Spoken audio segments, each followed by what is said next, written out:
주식시장은 무엇 때문에 올라가고 대체 어느 순간에 폭락을 맞이할까요?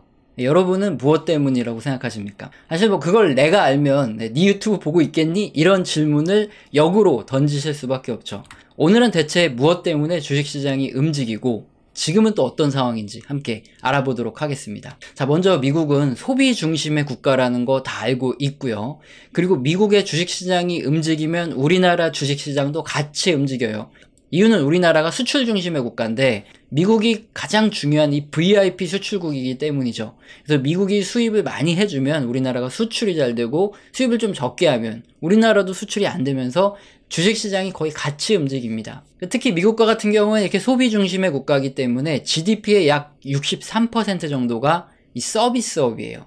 가장 많이 차지하는 서비스업이 좋아지느냐 또는 나빠지느냐에 따라서 미국의 주식시장의 움직임이 결정되지 않을까? 이런 생각을 일단 해볼 수 있죠. 그래서 한번 보겠습니다. 갈색 선이 미국의 개인들의 서비스 지출이고 여기 보라색 선이 미국 주식시장이에요. 세로선이 주식시장이 반토막 났던 경기 침체 구간이고 1991년에 저축대부조합 파산 사태, 그리고 2001년에 IT 버블 붕괴, 2008년에 금융위기, 2020년 코로나, 이렇게 볼 수 있습니다.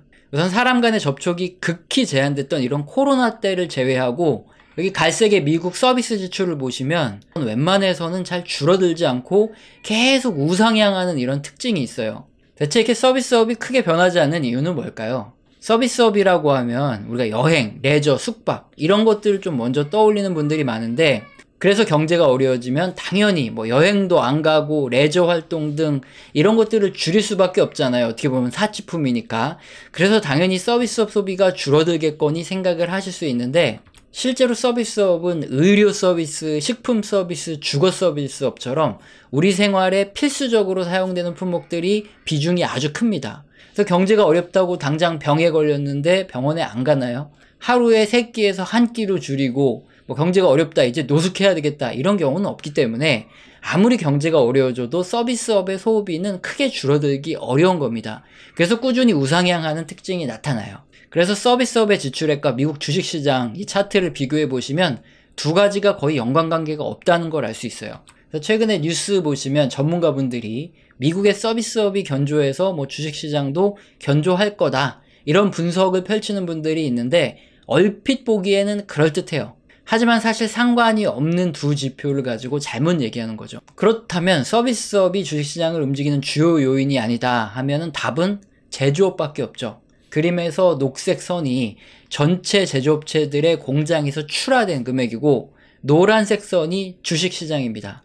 두 가지가 뭔가 상당히 좀 유사하다 이런 느낌이 들죠. IT 버블 붕괴 때 거의 유사하게 폭락을 했고 2008년 금융위기 때도 그렇고 2016년 중국발 부채 위기, 2020년 코로나 때도 주식시장에 살짝 선행해서 먼저 제조업 공장 출하 지수가 떨어지는 거 이런 것들을 볼 수 있습니다.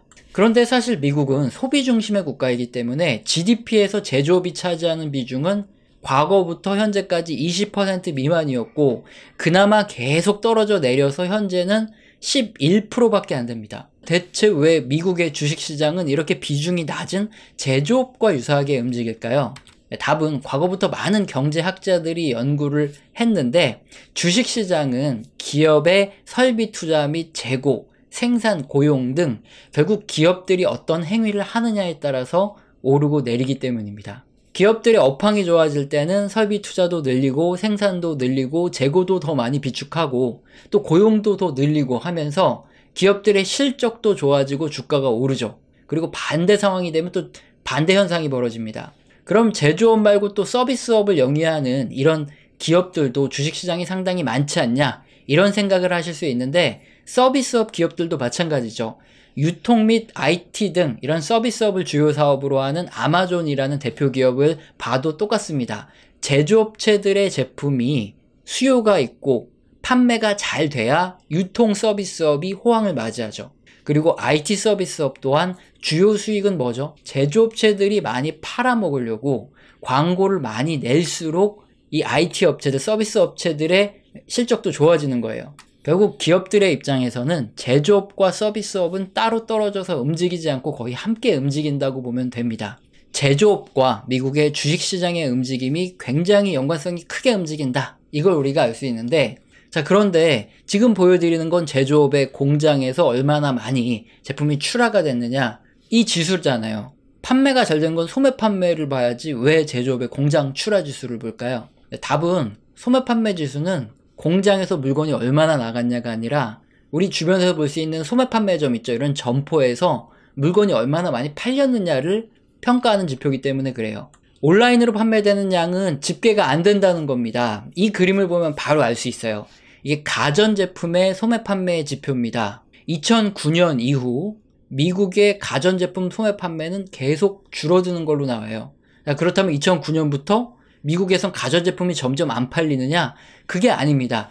2009년 이후에 미국의 온라인으로 가전제품을 구매하는 사람이 굉장히 많아졌어요. 그래서 소매 판매점의 매출액이 계속 떨어진 겁니다. 그래서 공장 출하가 중요하다는 겁니다. 지금 보여드리는 게 미국 가정용 가전제품이 공장에서 얼마나 많이 출하됐냐, 즉 얼마나 많이 팔려 나갔냐, 생산돼서 나갔냐를 알 수 있는 지표인데 계속 우상향해서 많이 팔려 나가요. 가전제품의 소매 판매 지표가 2009년부터 최근까지 뚝 떨어진다는 말은 그 빈자리를 온라인이 많이 팔렸다는 거고, 이게 합산된 지표가 바로 공장 출하액으로 보면 된다, 이거예요. 그래서 제조업의 제품이 많이 소비가 되고 제대로 많이 팔렸는지 이걸 정확하게 확인을 하려면 소매 판매 지표가 아니라 공장 출하 지수를 보는 게 맞다, 이겁니다. 그림에서 녹색 선에 제조업 공장 출하 지수를 보면 2000년 IT 버블 붕괴 이후에 2001년도 경기 침체가 터지기 전, 그리고 2016년 중국발 부채 위기, 그리고 2020년 코로나가 터지기 전에 보시면 선행적으로 제조업 공장의 출하가 막 늘어나다가 둔화되고 먼저 하락하고 나서 그 다음에 경기 둔화로 주식시장이 폭락을 하거나 주식시장이 침체에 빠지거나 그랬다는 거죠. 이렇게 미리 예견하는 선행성이 있어요. 하지만 2008년 금융위기 직전을 보시면 이 제조업 공장 출하 지수가 선행적으로 떨어지진 않아요. 자, 이때는 선행성이 없는 거죠. 그래서 제가 데이터를 구할 수 있는 지난 약 30년간의 자료를 봤더니 제조업 출하 지수가 이렇게 쭉 올라가다가 상승이 둔화돼서 평평해지고 떨어지고 난 후에 경기 침체가 오고 주식시장에 폭락이 발생했던 경우가 약 75%의 확률로 발생을 합니다. 지금처럼 여기 녹색의 공장 출하 지수가 쭉 올라가다가 이렇게 횡보하고 서서히 떨어지는 이런 흐름이 나타나고 난 이후에 그럼 앞으로도 마찬가지로 약 75%의 확률로 경기 침체가 오고 주식시장에 폭락이 올 확률이 있겠죠. 하지만 나머지 25%의 확률로 보면 아무런 일이 발생하지 않고 주식시장도 별다른 영향이 없을 수 있다는 겁니다. 자, 이제 여기서부터 핵심적인 얘기가 시작됩니다. 자, 우리들은 각자 투자를 할 때 선택을 합니다. 그런데 유튜브를 보시면 가끔 앞으로 주식시장이 오른다 떨어진다 이렇게 자기가 무슨 신이나 되는 것처럼 예측을 하는 사람들이 많아요. 그리고 그들이 몇 번은 맞출 수 있겠지만 이 사람 정말 잘한다 하고 계속 따라하다 보면은 어느 순간 여지없이 틀리고 사람들의 욕을 먹고 사라져요. 자, 그런데 여기서 가장 중요한 게 있습니다. 저는 미래를 맞출 수 있을까요? 저라고 미래를 맞출 수 없습니다. 제가 무슨 신도 아니고 앞으로 경기 침체가 올지 안 올지 언제 주식시장이 폭락이 올지 이런 건 절대 맞출 수 없어요. 하지만 이렇게 과거 역사적으로 지금과 유사한 상황이 발생했을 때 이것을 되돌아보면서 확률적으로 몇 %의 확률에 따라서 지금과 같은 상황 이후에 경기 침체가 오느냐 안 오느냐를 이걸 계산을 해볼 수 있다는 거죠. 확률적으로 대응을 하자는 거예요. 단기적으로 이렇게 주식시장을 사고 팔고 항상 쳐다볼 수 있고 손절, 익절이 익숙한 단기 트레이더 분들은 이거 상관이 없겠지만 저 같은 경우엔 중장기로 투자를 합니다. 주식시장을 자주 들여다볼 수 없게 이제 본업도 있고요. 그리고 한번 주식을 매수하고 나면 수익을 볼 때까지 몇 달 또는 몇 년이든 기다렸다가 진득하게 그렇게 수익을 보고 나오는 이런 중장기 투자자예요. 저 같은 경우에 투자를 했는데 만약에 정말 75% 확률로 경기 침체가 오고 주식시장에 폭락이 오면 엄청난 손실을 볼 수 있으니까 이런 시기에는 이 확률적 사고에 맞게 리스크 관리를 하던 대응을 미리 한다는 거죠. 그래서 제가 자꾸 이런 얘기를 드리는 거에 대해서 이렇게 생각하시면 됩니다. 아침에 일기예보를 봤더니 기상청에서 오늘 비가 올 확률이 75%래요. 그래서 우산을 챙겨 나가라고 합니다. 그래서 여러분의 어머니들은 소중한 우리 아들, 딸이 비 맞을까봐 아침에 억지로 우산을 챙겨서 이 학교에 보냅니다. 그래서 75%의 확률로 비가 올 수도 있겠지만 나머지 25%의 확률로 비가 안 올 수도 있어요. 그냥 날만 흐린 거죠. 비가 안 오면 아이들은 어떻게 합니까? 비도 안 오는데 이거 무겁게 우산 챙겨갔다. 그러면서 툴툴거리고 막 불평을 합니다. 그래도 우리 부모님 마음은 어떻습니까?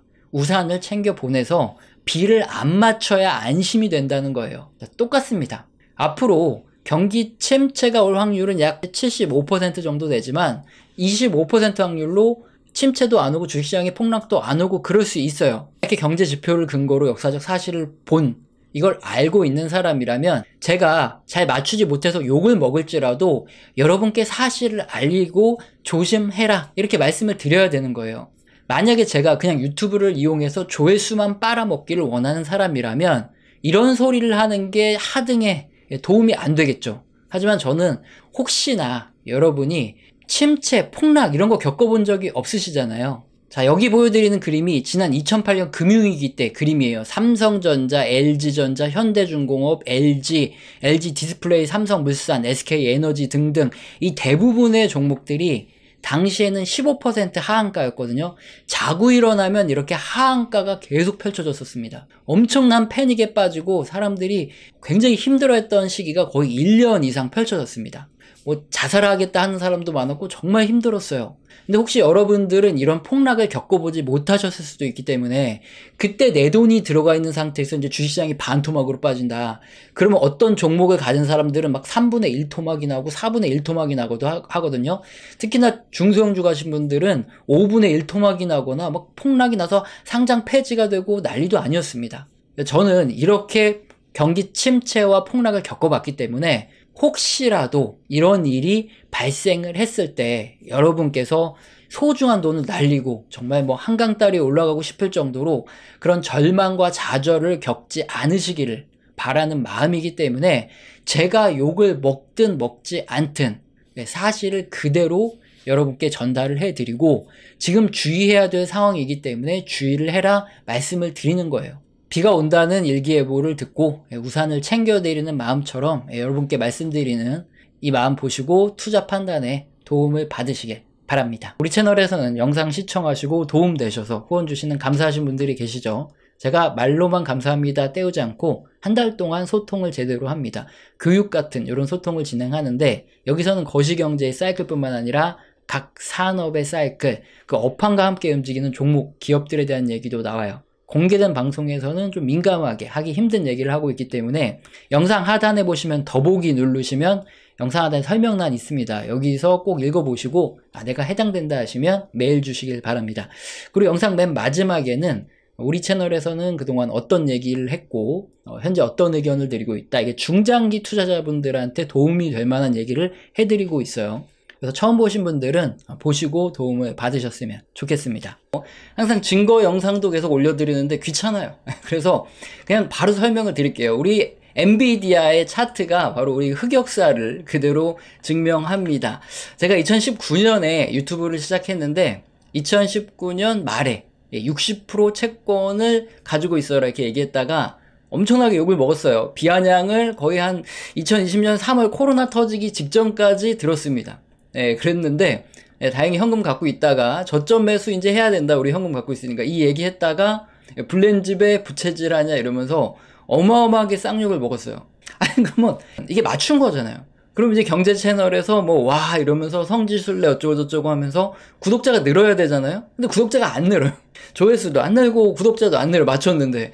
그런데 왜 구독자가 늘었냐? 이때 국뽕 영상 같은 거. 그때 우리 기업들한테 전화 돌려가지고 일본에서 이제 수출 규제하기로 했던 품목들 있죠. 그런 거 만들 수 있냐? 그거 만들 수 있다. 그래가지고 그거 방송했다가 국뽕 영상이 터져서 국뽕 채널로 떡상했어요. 그래서 그때 잠깐 국뽕으로 갈까 하다가 도저히 못하겠다. 경제 채널 본연의 임무로 돌아오자 해서 이렇게 그때 이제 구독자가 늘은 거지 이게 저점 매수를 맞춰서 는 게 아니에요. 어쨌든 2020년 이제 하반기 들어가면서 한 6월, 7월, 8월 넘어가면서 엔비디아, 나이키, ASML, 빅테크주들이 아주 자주 언급됐습니다. 저도 이제 샀다고 이때 얘기를 하는 바람에 졸지에 추천주가 돼버렸어요. 원래 이런 채널에서 추천주 이런 건 안 하는데 어쨌든 2020년부터 계속 존버 인베스트 했던 기간이죠. 그래서 우리 채널 보면은 이제 어디 뜸하게 가 있다가 어디 이제 처물려가지고 마음고생 하시는 분들이 우리 채널에 와서 존버 하라는 거 얘기 듣고 위안을 삼고 가던 때가 2020년부터 2022년 한 4, 5월 요때까지예요. 근데 2022년 4월에 그때 이제 전향을 하죠. 존버가 아니다. 근데 이때 3월부터 4, 5월 뭐 요때까지 계속 기술주에 대한 우리가 갖고 있는 거 요 정도면 뭐 많이 먹었지 않냐 이렇게 매도 의견을 냈다가 얘기도 안 하고 매도로 전환했다. 존버에서 매도로 갑자기 금세 손바닥 뒤집듯 바뀌었다 하면서 엄청나게 욕을 먹었어요. 변절자 이렇게. 그래서 그때 댓글창이 다 낀 거예요. 욕을 너무 먹으니까. 자, 그렇게 이제 매도를 해야 되는데 문제는 제가 분할 매도를 하는 바람에 2022년 5월 이후에 급락을 했어요. 기술주들이. 그래서 못 팔고 물렸습니다. 그래서 2022년 내내 영상 보시면은 2023년쯤에 초쯤에 아마 뭐 기준금리 인상 중단 얘기 나오고 뭐 그러면서 반등이 있을 것이다. 그때 팔자. 그때 팔고 그 다음에 이제 현금 잘 가지고 있자. 2022년에 이제 그런 얘기 굉장히 많아요. 왜냐면 이제 경제 지표들이 하나 둘씩 경기 둔화 침체에 대한 얘기가 나오기 시작했으니까 어쨌든 우리는 팔아야 되니까. 2023년에 갑자기 반등을 주죠. 그때 이제 제가 계속 금리 인상 중단 요런 기대감이 커진다 요 얘기를 했기 때문에 저도 이제 그때 상반기에 이제 분할 매도를 다 마쳤어요. 근데 지금 엔비디아가 이렇게 많이 갔습니다. 제가 뭐 거의 한 200달러 후반에서 300달러 가까이 떼서 거기서 거의 다 매도를 했는데 지금 뭐 거의 500달러 가까이 갔어요.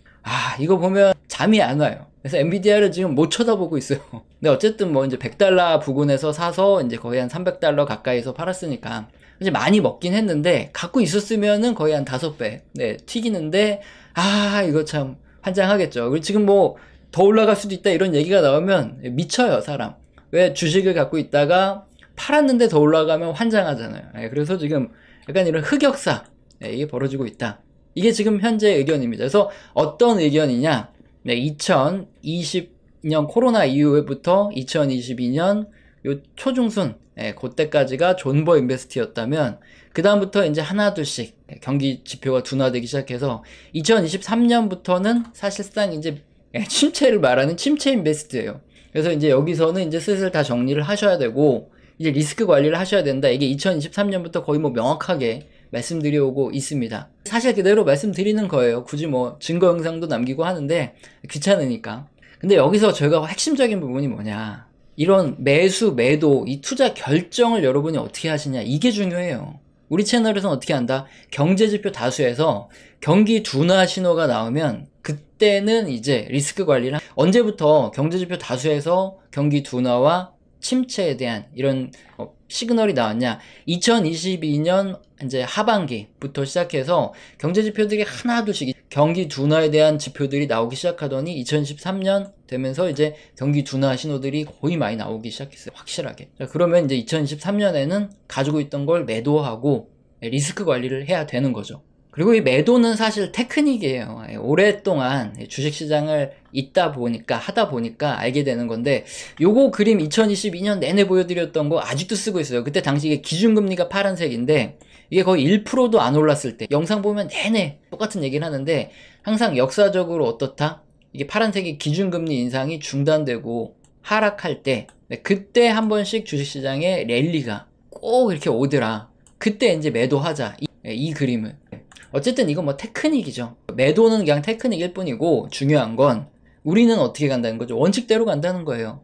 경제지표 다수에서 경기 둔화 및 침체에 대한 경고들이 켜지기 시작하면 그때는 매도. 그리고 다시 언제 매수하냐? 다수 경제지표들에서 경제가 회복되고 있다 이런 신호들이 나타나기 시작하면 뭐 주식시장이 폭락을 하고 있던 뭐 하고 있던 그냥 그때 매수를 하는 거죠.